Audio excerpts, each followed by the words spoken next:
take a look at attention. So we all know, and I really want to know about some lines like, "Oh no, are you tired of?" or "But wait, there's more."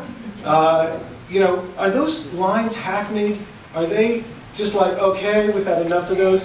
Well, the way that people used to watch TV is there were 7 channels on TV, I believe, and everybody watched just like this one. That is not the way everybody watches today. But today, everybody's watching online while they're watching television. This is really what typically watching television looks like. So I am really curious to know whether or not these lines actually make any sense. And I'll give you one statistic, and then I'm going to ask the panel, are these lines really something that helps shortcuts, memory, getting people to pay attention? Nielsen, this is a Nielsen study, says that the people who own tablets and own smartphones, 42% of the tablet owners and 40% of the smartphone owners are watching television with their device. So that's a second screen. So I'm really curious, does this still hold up? I'll talk about But Wait, There's More. I think, you know, part of the challenge, if people, as they watch TV and buy products, they've been conditioned to see a base product and, But Wait, There's More, get, if they order now, this and this and this and this. So that now there's a whole table full of product there for $19.95. So whether it's the words, But Wait, There's More, or just the concept of having to throw in some other things, it's unfortunately, we as marketers, and my sake, I think, have been conditioned to have to find some other things to give these people, because we've actually tried offers where we only gave them the base product and said, this product has such value, they should be willing to pay just for that. We don't have to give away anything else. But that didn't do as well as then giving away something that, for $1 cost of goods that really had, not a tremendous amount of credibility necessarily, but because people are conditioned to getting something else as part of that first package, we had to do that. So as marketers, we've had to continue to kind of play that game, so to speak. So those BOGO offers are still super important to make things work. For me, I think so. Yes. See? Thoughts? Yeah, just a little bit of an add-on. Maybe I'm a little cynical these days because I'm teaching versus being out in the streets doing this as much. But people have become Pavlovian dogs. And it's hard enough with more and more clutter when you're holding your tablet in your hand and the television's over there. And there's actually a study that was just released by Time Warner. And they call the millennial generation the digital natives because they've been raised on multi-platform and multi-screen. And our generation, for the most part here, we're the immigrants, the digital immigrants, because we kind of accepted it as well. With more and more distraction, those words like "wait, there's more," or what we in the business call the Wizard of Oz. When you start an infomercial and you have the problem and it's all black and white, like good old Kansas and the Wizards of Oz, and then suddenly the solution pops up in front of you and it's in color. Even though we've seen it before and it's all tried and true and kind of trite, it does expedite the process of focusing on this infomercial or whatever else to say, hey, that's an interesting product. So it is tried and true and a little bit old-fashioned, but with more and more tablets, it may be more and more necessary at the same time. In other words, it's a shortcut. Eileen?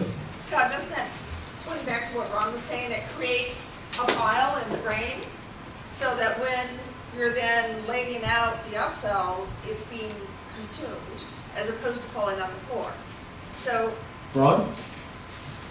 I would follow that, sure. If it makes it more memorable and stands out to you, sure. Drew, do you always do that at the end? Yeah, I mean, I think Kevin hit it spot on. I think anyone who's ever done shows, I mean, it almost pains you to put those things in, but wait, there's more, and call in the next 2 minutes, and we like to think of ourselves as a notch above that, but we're not. I mean, at the end of the day, we're trying to sell stuff, man. It's not brain surgery, and I'll tell you, it's funny, but two things that tell me why that stuff, at least most recently, still works, but at least on some levels, is, if I go to a party and people ask me what I do, and I tell them infomercials, I mean, the first line they come up with, oh, but wait, there's more, and they'll even say things like, I always watch to the end to see if I'm getting anything else. And we've focus group shows before, and I'll tell you the interesting that'll happen is, the first thing people will say is when you have it in a focus group, you know, a bunch of people paid to stand around and critique something, and they're going to say, oh, I hate when they do, but wait, there's more. I hate but when they tell me call in the next 2 minutes. It makes me feel like I'm dumb, I'm stupid, they're talking down to me. Go ahead and take that out and then focus. And we've done it before where we had the next group come in, showed them the same commercial and took out, but wait, there's more. And the comment from that group watching the same commercial was, I kept thinking they were going to add something else, but they didn't. I was wondering, was this really the best deal? So I figured I'll check online later. So generally speaking, people are absolutely conditioned to think that there is more coming. Are there better ways to say it and do it in more unique ways? I think we're getting closer. You're starting to see more of that. But hey, we're not done yet. Or smart shoppers can get, you know, so people are taking it up a notch. Thank you. Yes, you had a question? Yeah, I have 2 young boys, so you know, those lines actually help my kids participate in the particular spot. So they're kind of guessing, and as a consumer, I find myself going, but I can guess what he's going to give you, and that's a little bit more of a hook. But I also think it's kind of a category-specific, price point-specific thing. You know, $9.95, and you're getting $40 for this stuff. Right, thank you. You had a question? Yeah, as a marketer of premium, I've actually called some of these shows and asked them the following: can you eliminate some of the more and give me a discount? And I tell them what I'm looking for. And or I tell them I'll give you my FedEx number and save on the shipping. But you call. The important thing is you call. Yes. Wait, I got this important point. And I've also found in 38 years of doing premium marketing that people are not rational. If you get them up to a certain level, get them up to a bar, and I've done lots of testing in this way, people will respond in a certain way because they have a certain expectation. It is not a rational way of responding. You can give them something that's totally unrelated to the product, and they expect it. Free costs nothing, they want it, they expect it, and you could guide them to think your way. Okay, that's good. Thank you. I think it gives the consumer more opportunities to take action. I mean, I'll sit there and watch it, I'll be hesitant, and as the offers keep coming, it'll leave me more and more incentive to actually want to buy the product. So, I mean, being one of the digital natives, or Professor Osinski said, I agree. I think they're still effective because we are hesitant. We like to review. We like to do this and that. And if you keep throwing more at us, my hesitation. At a certain point, you just have to do it.